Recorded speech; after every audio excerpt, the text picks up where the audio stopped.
I just feel like I've been around the block, ripping up fantasy stock, working around the clock. Look at the view from the top. Researching rookies a lot? No, I just be listening to pods. Yeah, one in particular, I'm just a messenger. Let me just pass on the rock. Browning, brunning, pruning, pronouncing ain't what he's doing. What he's doing is not losing, but infusing you with new things. And there's Dennis the Bennett, yeah. The man is a menace, yeah. Building a dynasty, some of the finest things. Promise you won't regret it. Sly as a fox, cultured in pop. Give him his props. Here is a thought, here is a box, and you cannot compare them at all. So don't even try. Careful with the news, but when you use a take, I take up Tony Fire. I mean Dyer, because anyone else is a huge mistake. Whoa, fantasy round table, fantasy round table, yeah. Fantasy round table. Come take a look at the crown, baby. Hey, fantasy round table, fantasy round table, woo. Fantasy round table. Come take a look at the crown, baby. Go. Hello and welcome to another episode of the Fantasy Football Roundtable Podcast. It is Monday.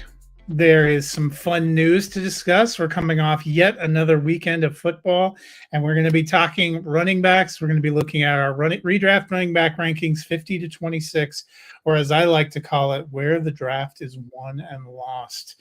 But before we dive into all that, Dennis, how did you feel about week 2 of the preseason? I heard that you were pretty into several of the games. You know, I loved it. I was looking forward to it, and I watched as much as I could. I watched a lot of first quarter and a half of games. After that, there's not really a lot to be watching for. I did go ahead and spring for NFL Plus, so I'm looking forward to being able to dive into the all 22 as we move into the season and do my weekly game recon and figure out what I liked and what I didn't. So, I don't know. I think we got some interesting running back news today, which is timely for us. Yeah, and speaking of the first piece is looks like Josh Jacobs. They expect him back by week 1. Do you have any concerns about injuries or his fantasy readiness? There's always some concern when somebody comes off the street and they haven't been working out with the team. They haven't been getting in football shape. So you get a little concerned. Will there be, a hamstring injury that lingers? We kind of see that a lot when players are out, when they're coming back from injuries, when they're coming back from holdouts. It's those types of injuries. He's still young. He's 24, I think, still. Hopefully, that bodes well. I get it. He's going to be cranky because he didn't get the contract he wanted. But $10.1 million is nothing to sneeze at. So I think his usage might be down a little bit early in the season, first 2 or 3 games, in part because of how good Zamir White has looked this camp. But, in the end, I think it's going to be Josh Jacobs because, let's face it, Zamir White is no Josh Jacobs. Josh Jacobs is just over 25. So he must have had a birthday this offseason. I think my biggest concern for him is I'm not a huge believer in the Raiders. So their offense, might not be as good as last year, which is saying something. Another running back making some interesting headlines. We've had a saga going back and forth with Jonathan Taylor and the Colts, and today he was granted permission to seek a trade. That doesn't mean he finds one. So, Dennis, how are you feeling about the situation now? Well, it was first reported that the Dolphins were going to be looking into it.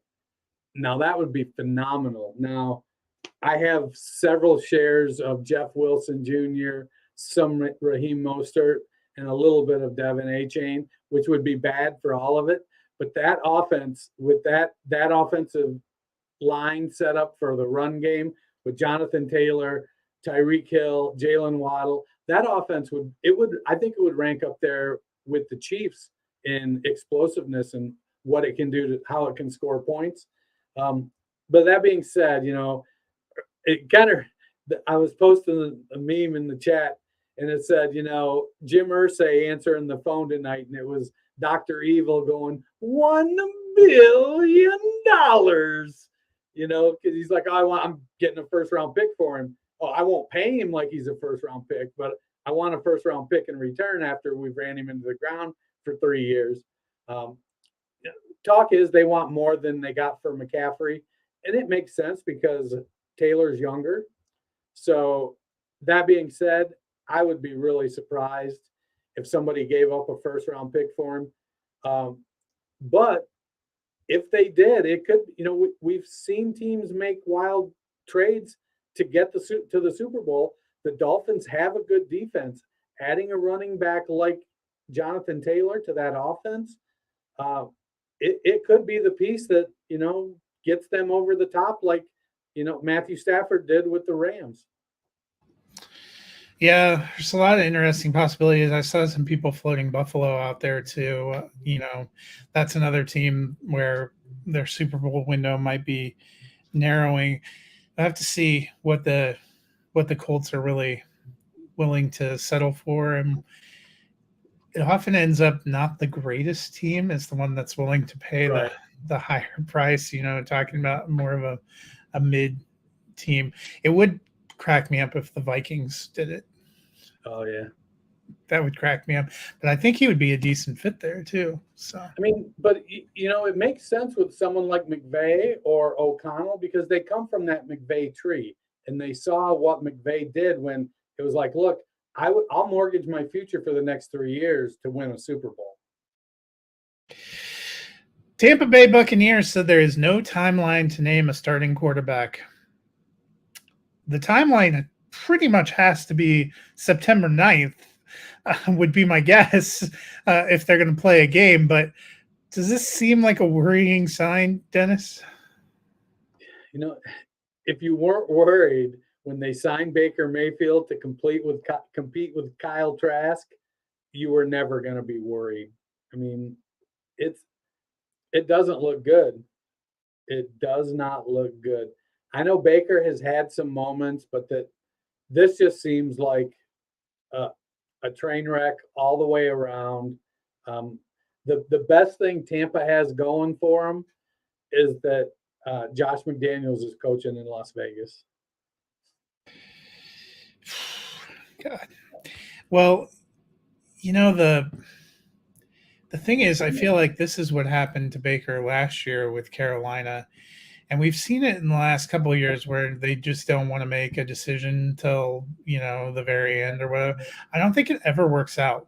If you are too unwilling to make a decision, you don't have somebody that you actually want to start. And I think you're just doxing what little confidence either of those guys could have had. It goes all the way back to John Cooper and Joe Germain and Stanley Jackson here at Ohio State. And the old saying is, if you got two quarterbacks, you don't have one. And, Well, speaking of two quarterbacks or three quarterbacks, we had preseason where you get to see the whole gamut of things. What were some standout impressions you had from the weekend that was? I've got a few things. So Green Bay has sneakily been a team I've been watching. I feel like Jordan Love has been set up to be successful from a learning and development perspective. He sat behind Aaron Rodgers. He got a chance to work and practice. He knows that offense inside and out. Now he's in the starting role. They could probably use at least one more stud offensive lineman. But from a skill position perspective, in the last 2 seasons, they've added 4 wide receivers and 2 tight ends. And so their whole receiving core is basically first and second year guys. And a lot of the second year guys spent last year on the scout team with Jordan Love. So they know each other. And then they bring in Jaden Reed this year, Luke Musgrave. Musgrave has played all 29 first team offensive snaps with Jordan Love. He's the starting tight end. Tucker Kraft, I think, has a little bit of room to grow. He's a little bit raw, but himself an excellent receiving tight end. But the trio of Christian Watson, Romeo Doubs, and Jaden Reed out of the slot looks like it's going to be something to I don't want to say contend with because it's so young, but there's a group there that it's all primed to develop. So I like what Green Bay has done. In Carolina, Jonathan Mingo is running as the starter in 2 wide receiver sets with DJ Chark. Adam Thielen's been playing big slot. Now, it's the preseason, and Thielen's a veteran, so there is a chance they may let him slide into the starting role once the big lights come on. But Mingo has looked good. They've manufactured some touches for him. He does look dynamic. He's playing a little bit of the Deebo Samuel role and looking good there. I like what they're doing in Carolina. I don't know that I'm as sold on Bryce Young as a lot of people. I'm going to need to see it. But he's their guy, and he's the unquestioned starter there. But I like Mingo. He's definitely a nice late round pick in best ball and in redraft if you're looking for a depth play. Darren Waller, New York Giants. Have you watched any of him? He seems to be catching all of the balls. I've seen the Broncos. That's about it lately. Waller is playing a lot, catching a lot. He's the number one target. It looks like he is going to have a Travis Kelce type of season, it looks like. We'll see what happens with Isaiah Hodgins, Paris Campbell, and the rest of those guys. But Waller looks primed to catch a lot of passes. I think if looking back, I'm pretty sure I had Waller as my tight end 4 this year. I may be too low. Down in Jacksonville, Tank Bigsby looked phenomenal this week. Caught 3 for 3 passes, ran hard. I think he had like 9 for 58. Bigsby looks explosive. He's going to start the season as the backup to Travis Etienne, but I think by 4 or 5 weeks, we're going to be looking at one of those Cleveland setups with Chubb and Hunt, where Chubb plays 2 series, or where Etienne plays 2 series, then Bigsby plays 1. JaMychal Hasty's that would be the Jacksonville backfield we want to see, though. Nick Chubb and Jonathan Mingo just sharing. Yeah. So I like what Bigsby's doing. He's running hard. He's decisive. And Doug Peterson said he expects him to, as the season goes on, to earn more playing time. Did you hear about Jaylen Warren? No. 62-yard touchdown in Pittsburgh. I mean, I like Jaylen Warren. He was actually one of my sleeper candidates that I put on Campus to Canton because he actually had a pretty decent season last year. It's just a question to me of whether Najee is healthier. So Jaylen Warren isn't as good as Najee Harris. I mean, he does a couple things maybe as well, but he ran a slower 40 than Najee Harris. He's smaller than Najee Harris. He's not as explosive as Najee Harris. Jaylen Warren is actually a less explosive James Robinson is what he is. Now, for whatever it is, Robinson had a couple really good years. That's not saying Warren can't be good if given the opportunity. I just don't think he's going to get a lead back opportunity in Pittsburgh. He played, what was he? He was RB 50 last year, 375 yards, 1 touchdown, 28 receptions for 214 yards. I think he's going to be better than that. I don't know how much better than that, but I do think he's going to, well, we may get to it when we get to our running back rankings. I just think people are going nuts saying, oh, he should be starting over Najee Harris. I think that's a ridiculous talk. Looks like Khalil Herbert has grabbed the starting role in Chicago. They held him out with the starters last week. I liked him. He's been one of the guys I've targeted in later rounds. He had 731 yards rushing last year. He showed some explosiveness. He showed some explosiveness here in preseason. There was some concern because he's not this regime's guy. He was drafted by the previous head coach and GM. But I think you play the best guys you have. And right now, I think Khalil Herbert's the best guy there.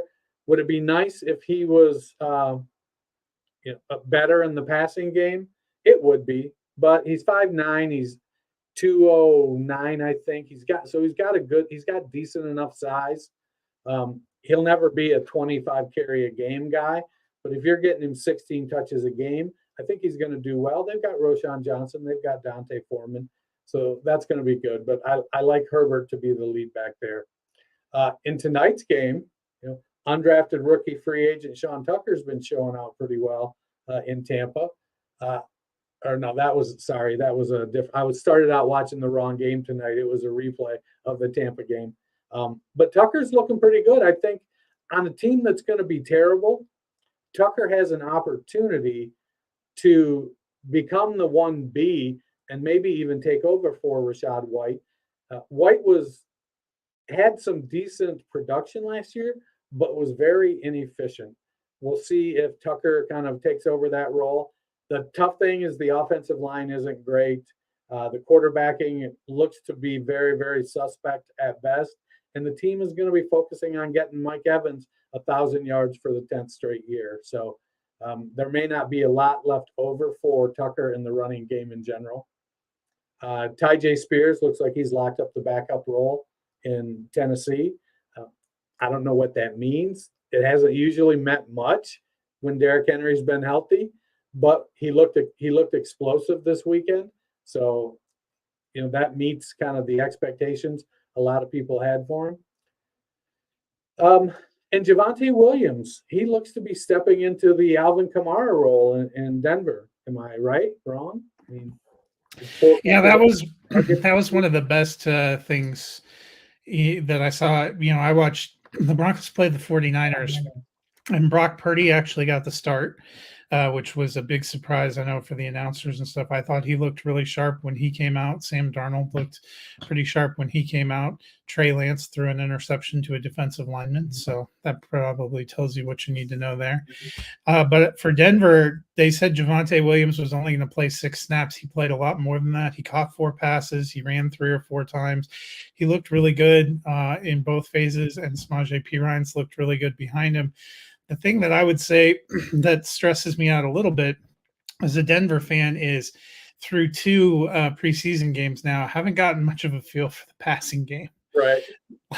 There was not, other than dumping it off to Javonte Williams and one to Marvin Mims, who made his preseason debut, didn't really see a lot of down the field. And then, they put in Jarrett Stidham so he could have some time with the ones, and really hope he's not my quarterback during the regular season.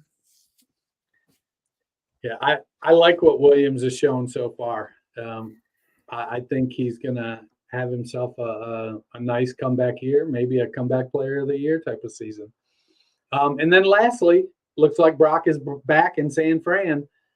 The downside, and yes, there is a downside, is that it looks like it's going to be Christian McCaffrey who you want to play, and then one of Kittle, Ayuk, or Debo, and then maybe half of the other. You just don't know in any given week who it's going to be. And so to me, Brock is, and it gets a bad rap. It's good for NFL teams. He's a game manager. He isn't a dangerous quarterback to get down the field. He makes great decisions so far in the limited sample size, which is good. You need your quarterback to make great decisions. But I don't know that he's going to be able to support 3 top-end fantasy assets every week on a team that literally has 4 top-end fantasy assets. So it could end up being frustrating for those managers that rostered Debo, Ayuk, and Kittle. Hopefully you didn't roster them all on the same team. Because the frustrating part will be choosing who you play each week. Well, today we are going to move and continue our redraft rankings. It's running back week. We're going to start with 50 through 26 today and then look at our top 25 on Friday. But Dennis, I will let you kick it off. Why don't you give us 50 to 41, your first 10? So at 50, I got one of my darlings from last year, Tyler Algier. I just feel like he's going to be able to get enough work. 50 may be low even.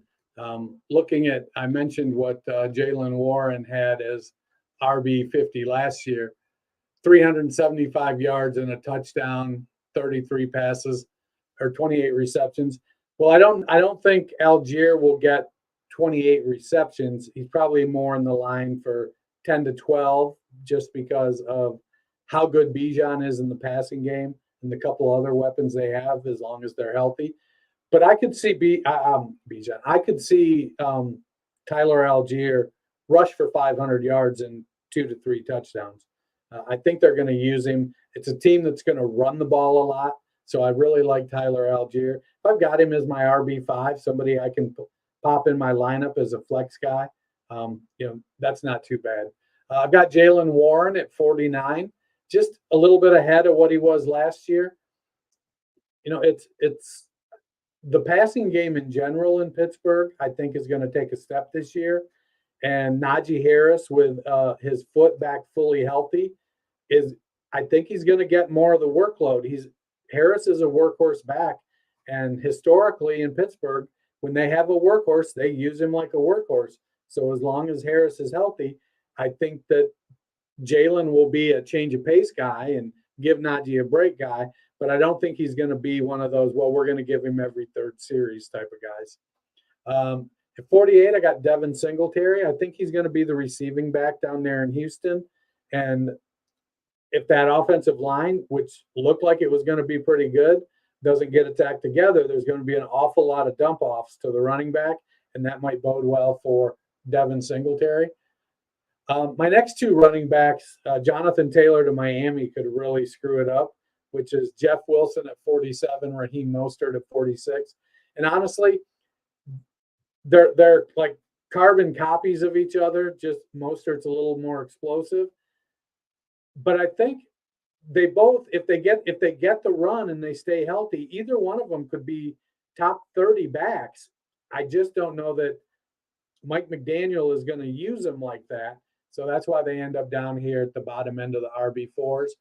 RB45, I've got Elijah Mitchell.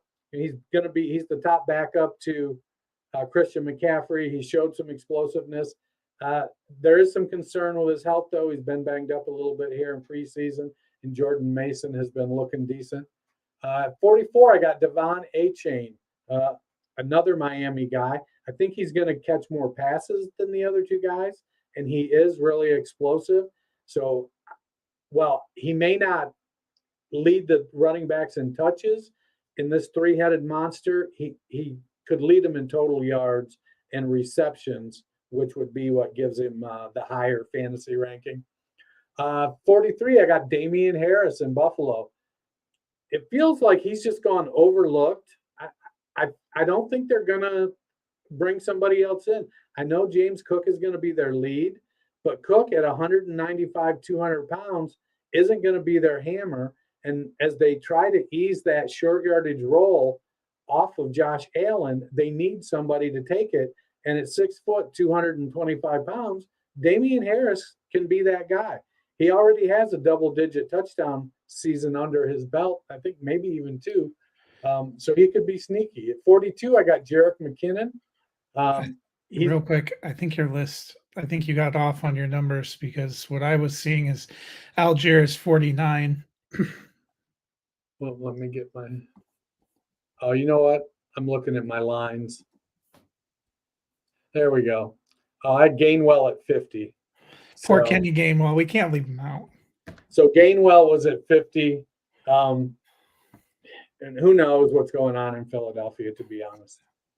Not even their coach knows. Algier at 49, Warren at 48, Singletary at 47, Wilson at 46, Mostert 45, Elijah Mitchell 44, Devon Achane 43, Damian Harris 42. And then the pass catching back in Kansas City, Jerick McKinnon at 41. Nice catch on me being off there. Oh, wow, I didn't want you to get to it and be like, hey, where'd this happen? So 50 for me. I do have Tyler Algier. I loved him last year. I would love for him to be better, but I feel like they're going to feed Bijan Robinson. There's another case of, they said they're still going to continue using Cordero Patterson. They want to get their passing game more involved. I just don't know if there is enough touches for him to kind of come up more. Number 49, I have Jerome Ford. He seems like he's tracking to be the number 2 in Cleveland. I know Nick Chubb is going to get a monstrous workload, but we've seen in the past other backs be able to produce there. So I'm in there. Number 48 for me, I have Roschon Johnson. I like Khalil Herbert a lot more, but I think Johnson will contribute, and they drafted him for a reason. 47 for me, I have Malik Davis, who I still think is looking like the number 2 behind Pollard in Dallas. That's another spot where Tony Pollard's going to be great, but last year they used multiple backs. I think there's some sneaky work available there. Number 46, I actually have Ezekiel Elliott, the guy who's no longer in Dallas. He's in New England. But last year, even though Ramondre Stevenson was a top 10 running back, Damian Harris still had a role and still provided rushing, still provided some other stuff. I think Elliott, there's been a lot of fun made of some of the pictures and maybe not looking as svelte as he once did. But, I think he's still a veteran. They're going to use him. Number 45, I have Rashad Penny. I think you touched on it a little bit, Philly whack-a-mole. This could be too high, could be way too low, could be spot on. I guess we'll find out, which back combination they're going to use. But for now, that's where I have him. Number 44, I have Zach Charbonnet. I think he's going to be splitting with Walker. I dropped Walker down a little bit from where I had him earlier in the offseason too. I think he'll be a good contributor. Number 43, I have Devin Singletary. For a lot of the reasons you talked about, I think there's going to be more of a split. I think they brought Singletary in for a reason. He had some decent years there in Buffalo, both as a pass catcher and as a rusher. Number 42, I have Tank Bigsby. I've considered about moving him up. Your description in Jacksonville has me thinking about it even more. But for right now, that's where I have him, doing kind of the split there. It's going to be interesting to see what the division of workload is and if he starts to eat more into it. Number 41, I have Antonio Gibson. I like what Gibson has done in Washington. It feels more like they are leaning towards Brian Robinson being the lead back. Last year you had one of the running backs that was in the upper 40s and one that was in the lower 20s between those two. I think it's going to be somewhat similar to that again. This year I went with Brian Robinson finishing a little bit higher, but I guess we'll kind of see how that one plays out. Well, Dennis, we're moving into a higher section. So why don't you give us your number 40 to number 32, and we will save the top 6 for the end. So I have Tank Bigsby at number 40. I love Bigsby coming in. He was, my RB4 in this class behind Charbonnet. I just love how tough he runs. I have a tendency to fall in love with guys like this. Like I love John Kelly when he was coming out, and he's basically spent his career being the RB5 in Cleveland. But man, he's a preseason hero. He looks fantastic in the preseason. But Bigsby, it looks like he's securing the RB2 role in Jacksonville. And I think he's good for, like last year's RB40 was Rashad Penny with 346 yards and 2 touchdowns. He only had 4 receptions. So there wasn't a lot of gap between RB40 and RB50 with Jalen Warren at 379 yards. I think Bigsby's good for 500 plus. It may be 600 and six touchdowns. I think he's not going to get the passing down work that maybe Jalen Warren did. I think they love Travis Etienne in that role, though Etienne isn't. Honestly, he's not that good at it, and they like Jermichael Hasty, so he'll get some passing down stuff. I could see Bigsby having a big year if he was to move into the RB1 role there.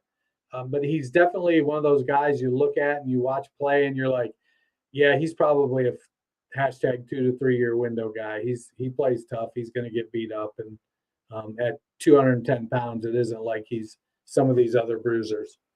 At 39, I got Jamal Williams. I think Williams gets out of the gate pretty good. I know that Alvin Kamara is out and Kendra Williams is going to be filling in. But if you remember the first few years of Jamal Williams' career, he was the passing down back paired with Aaron Jones. And so he's a capable pass catcher, but he's got good size. I think he's 229 pounds. And he's not going to score 17 touchdowns like he did last year, but I do think he's going to be the leading ground gainer for the Saints. I could be low on him here at 39, but I think when Kamara comes back, he's going to be the RB1 there. I got Samaje Perine at 36.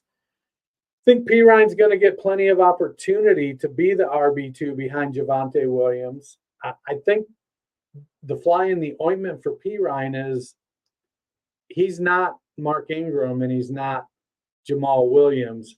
I don't think he has quite the same power that those other guys did.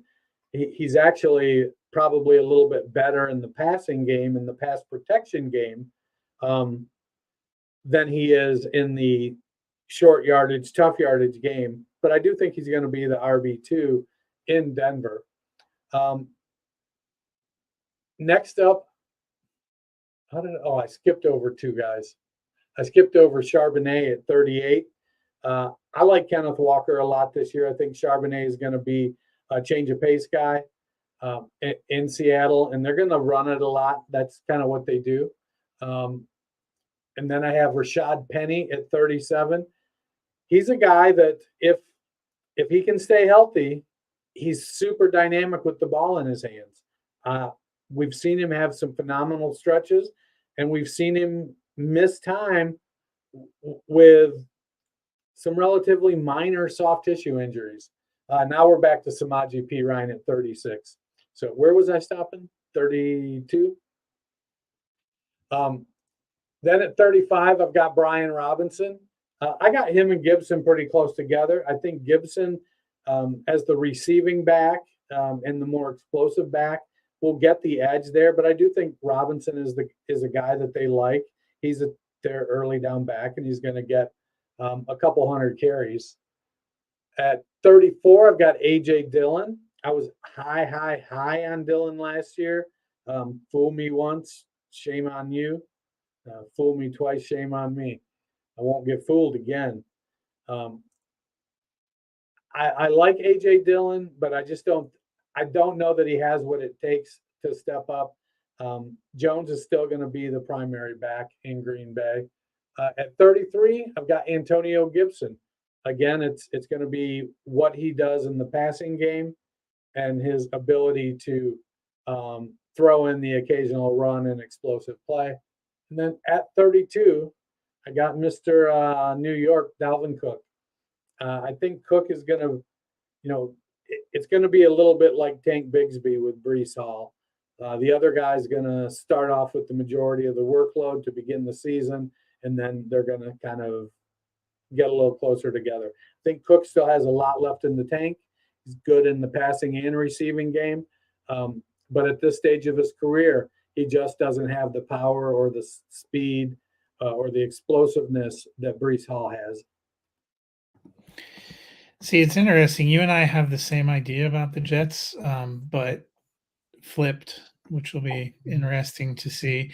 So for me at 40, I have David Montgomery. I like that signing for Detroit. I like Jahmyr Gibbs a lot, but I think Montgomery is going to be a solid contributor. What really put Williams over the top last year was all those touchdowns. I don't know That's the part that I'm not sure if Montgomery's going to get all those touchdowns, and I don't know if he makes quite as many explosive plays. Number 39, I have Jalen Warren. I liked what I saw last year. Maybe I'm too high. Maybe I've talked myself into something. You've definitely cast doubts in my mind a little bit, Dennis, but that's where I have him. 38, I have Jeff Wilson. He's the one that I have the highest of the Miami running backs currently, but that is definitely a situation to watch. If Jonathan Taylor goes there, I don't really want any of those other Miami running backs as anything more than maybe a handcuff. Number 37, I have Cam Akers. Maybe it's too low, but the Rams offense, I don't love it. He was running back 35 last year. He had a mercurial season. I know they don't have a lot behind him, but I just don't know if I totally trust him as a runner. 36 for me, I have James Cook. I actually have the Buffalo running backs paired pretty closely together. James Cook was running back 44 last year. I think he'll do a little bit better this year, but I'm not sold that he's the big time lead back. I think we're going to see quite a dose of Damian Harris. At 35, I have James Conner. Could definitely be too low, but last year he didn't put up a ton of yards and didn't have a great yards per carry average. He has struggled some to stay on the field, even in the 2 years with Arizona. In his first year with Arizona, when he did really well, it was because he, like Jamal Williams last year, had just a ton of touchdowns. I think the Cardinals are going to be bad. And so that lowers my enthusiasm for James Conner a little bit.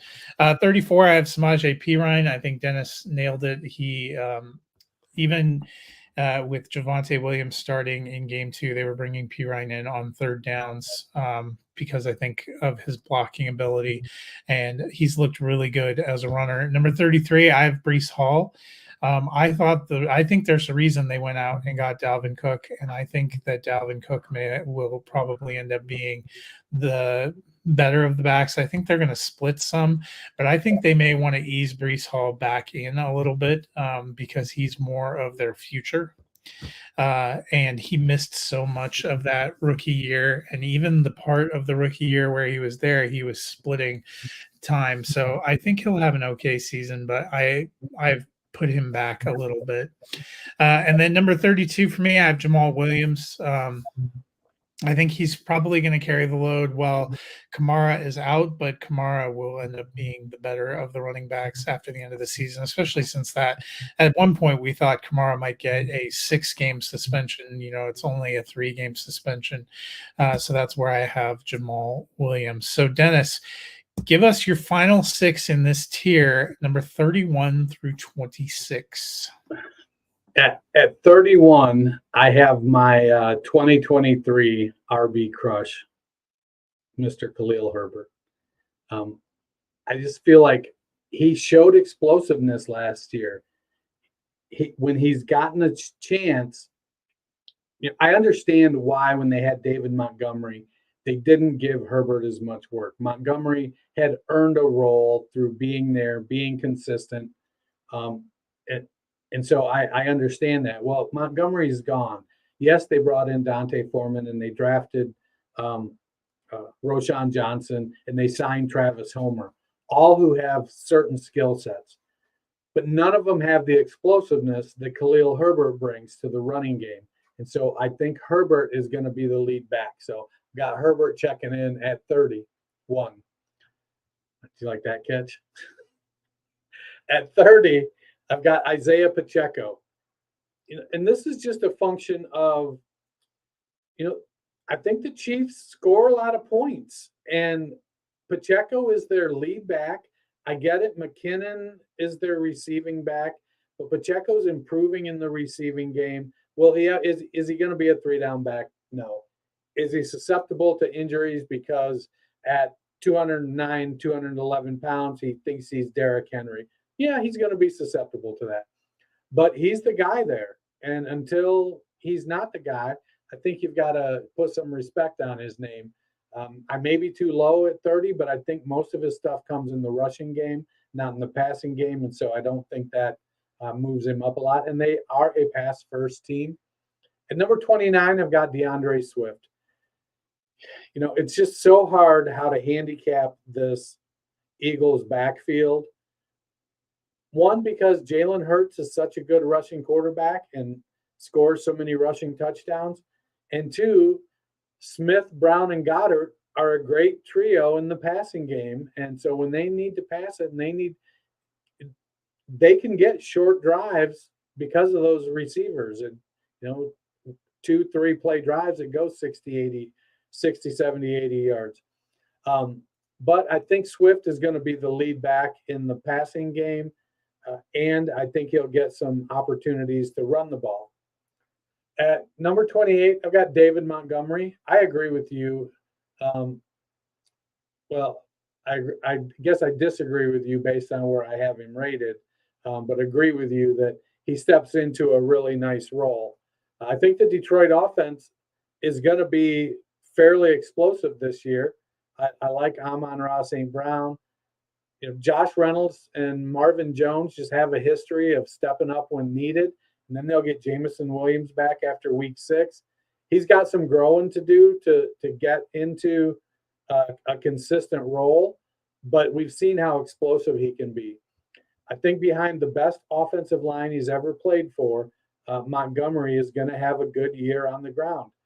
What's a good year look like? Probably 850 to 950 yards and double-digit touchdowns. I have Gibbs up higher. I like Gibbs a lot.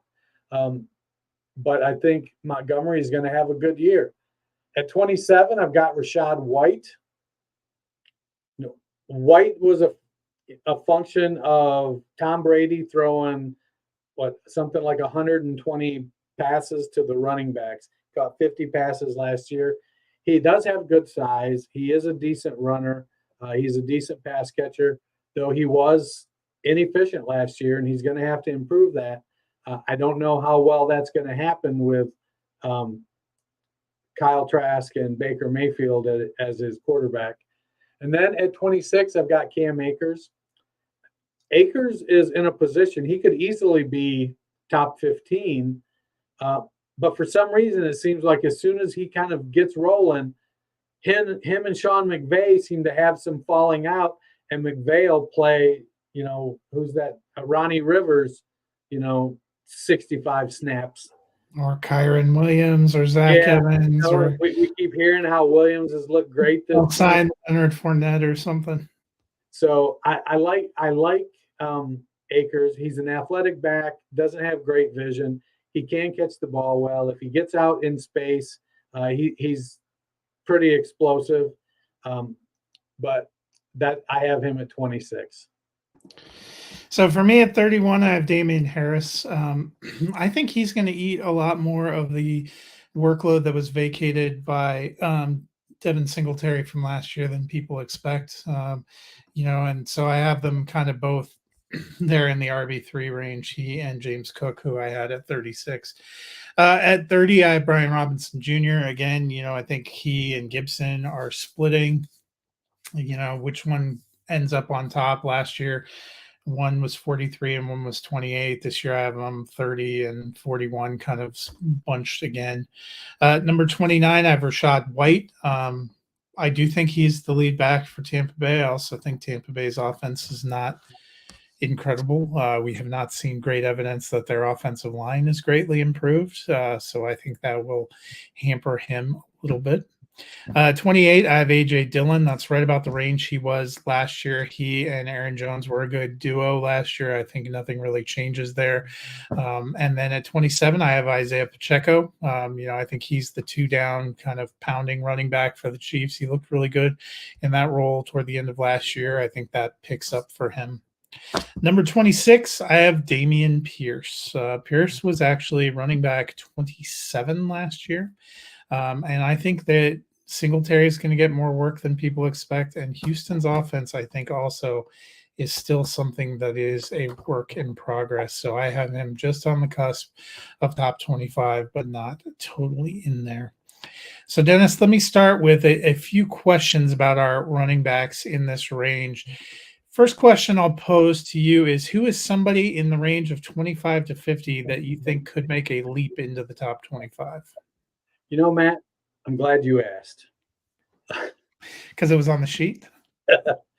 I got a couple guys that I like, but I'm going to go with Khalil Herbert. I just feel like he's in a situation. The team is a low passing volume offense, and by default, they also are a low play count offense. But Herbert, I think he's good. They've added to the offensive line. They do have a few more weapons in the passing game. I think Justin Herbert takes a step this season, and it bodes well for the running game. I like Herbert to I could see him finishing top 16, so maybe 16. So that would bump him up from 31 to 16. That's a pretty significant leap. If he makes it into the top 20, I'm still going to consider it a win. Yeah, the one that I'm going to go with is James Conner, because my hesitations about him aren't because he has a lot of competition or about his skills. It's more about the offense and questions about Arizona in general. But we've seen him, have pretty decent RB2 seasons, and I don't think I would be shocked if he ended up there again. Our next question is going to be somebody in this range who we're most nervous about, and I will go first and say that for me, it's Brees Hall, because I could either be way too low or way off. There's a reason he was number one in rookie drafts before last year. It just feels like a lot of the signs we're getting from the Jets are that they don't want to bring him back too quickly. And since they're kind of in win now mode, that they're going to ease him back and look at him for the long term. And that's why I ranked him there. But, if he explodes and looks like he did last year, he could be way higher. I have several guys that make me nervous. And I think I'm going to go with a group of guys that make me nervous. And that's the Miami Dolphins backfield. Now with the rumors of potentially Jonathan Taylor, that throws even another monkey wrench. I feel like last year, Jeff Wilson was running as the lead back, and then he got injured, and then it became Raheem Mostert. Both Mostert and Wilson know the offense. I feel that if they're all healthy, Wilson's going to be the starter, Mostert's going to be the backup, and A-Chain's going to be the weapon.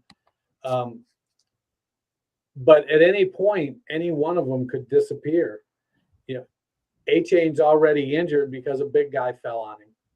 And at 5'9" and 189 pounds or whatever it is,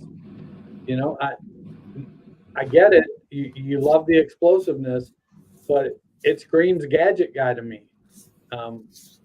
So I think the Miami Dolphins, if Wilson and Mostert had been able to put together a string of healthy seasons, it'd be easy to hang your hat on one of them. But they both have had injury histories. And so that's, I got them both down here in the low 40s back to back. So it's either one of them. I could see either one of them outproduce this by 15 spots or underproduce it by 15 spots. You just don't know which one it is. So final question, who's somebody that's not in your top 50 that could break in there? Well, both of the guys I kind of have pointed to, you already have in your top 50, and for very good reasons. But I could see Roschon Johnson stepping in. He's seasoned at the passing down work. He's great with pass protection, 6 foot, 220 pounds. He's got the size for it. Started his career as a quarterback at Texas. He kind of sees the offense from that perspective, but maybe that hampers him as not being quite as an instinctual runner, and that may be why he's excelled more in the pass game. The other one is Jerome Ford. I'm probably too low on him. I've got him at RB 57. If he is the second running back, he's probably going to finish inside the top 15. I think that Roschon Johnson has the potential to leap higher into the top 50 than Jerome Ford, but I think Jerome Ford is more likely to leap into the top 50. The one I'm going to go with is somebody you had in your top 50, and that's Kenneth Gainwell. And A lot of early reports were that he's been kind of the lead guy there. I'm reticent to believe it, which is why I have him below both Penny and DeAndre Swift. But anything is possible in Philadelphia, and if he slid into the kind of workload that they were giving to Miles Sanders last year, this ranking will look really dumb. Big if, but so that is 50 to 26. On Friday, we will look at our top 25, and who knows, by then there may be even more wild running back news that causes us to scramble and make a few adjustments. You might hear some of these names again. But Dennis, if the people are looking to catch up on where we've been this offseason and want to do something that could increase their chances of playing in a league with us, what can they do? Well, they can go to their favorite podcast feed and leave us a review and a rating. You can find all of our team previews. We previewed every team and their fantasy assets over the summer. Now we're into breaking down positionally what our ranks are for redraft. We've knocked out quarterbacks, tight ends, and the running backs 26 through 50. On Friday, we're going to knock out running backs 1 through 25 and wide receivers next week. You can find all of our stuff on your favorite podcast platform. Yeah, and when we're done breaking down our redraft rankings, who knows, we may just break down for a week before. No, but we still, the part that always is when you're going to want to bookmark is that last week after the preseason when we make our playoff predictions, because it's fun to go back and see where we end up. But that'll do it for today. We will be back on Friday with the top echelon of running backs. Until then, you guys have a great week.